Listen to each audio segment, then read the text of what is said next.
Joyce's story. A word cloud appears on screen, with the word crisis being the most prominently featured. It is surrounded by words such as system, immediate, causes, goals, and uncertainty.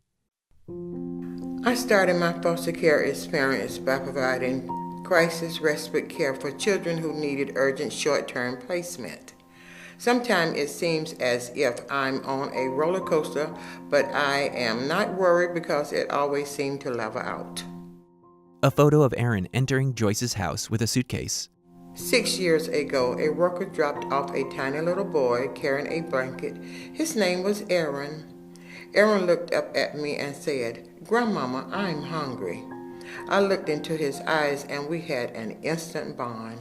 A photo of Aaron in the dining room of his new home, followed by a photo of a red heart made up of many pieces of mosaic tile. I felt heartbroken a year later when Aaron was about to be adopted. A photo of Aaron with his back to the camera, shoulders bent, looking at an unlit fireplace. Photos of Joyce's family are on the mantle. I understood that his placement was temporary and that I was the first choice for adopting him, but I was a little unsure due to my age. A question mark placed inside the image of a red heart, followed by a photo in silhouette of a couple looking out at the water at sunrise. I thought a younger couple would be better fit. It was one of the hardest decisions I had to make. I had the same feeling towards him as I did my biological children. A photo of a mother's hand holding an infant's hand, followed by a photo of a mother in silhouette cuddling her infant. I never understood a mother's pain when she had to be separated from her child. But after experiencing Aaron leaving, I thought my heart was about to shatter into pieces.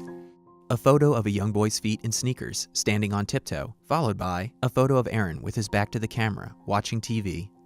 I convinced myself that it was best for Aaron.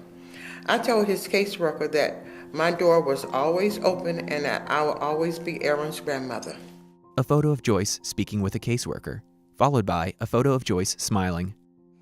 After only 2 months, the case manager contacted me and asked if I could take Aaron back because the adopted mother could not bond with him.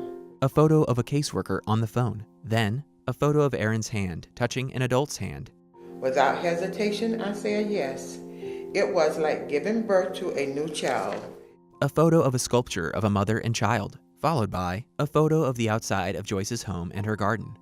Aaron was back in my home, and it was like he had never left. His absence made me realize how much Aaron was a part of my family. A photo of Joyce's family embracing each other and Aaron, followed by a photo of Aaron in a swimsuit playing at the beach. Aaron was 3 when he walked into my life, and now he is 9 and thriving. He is doing well in school and has a close bond with family and friends. A photo of Aaron and family with their pet dog in Joyce's dining room. We are now in the process of finalizing the adoption. A photo of a pile of adoption papers. The support that Creative Community Services has provided for me during the process has been enormous and joyful. Photos of Joyce with a foster care support team, talking in a circle and embracing each other, followed by photos of the hands of a support team joined together. Everyone on Aaron's team demonstrate the true meaning of it takes a village to raise a child.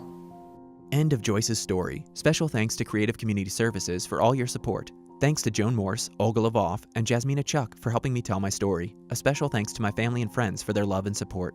This story was created in a digital storytelling workshop, a service of the Capacity Building Center for States, funded by the U.S. Department of Health and Human Services, Administration for Children and Families, Children's Bureau, under contract number HHSP 2332-0140-0033C. Logos for the Children's Bureau and the Capacity Building Center for States.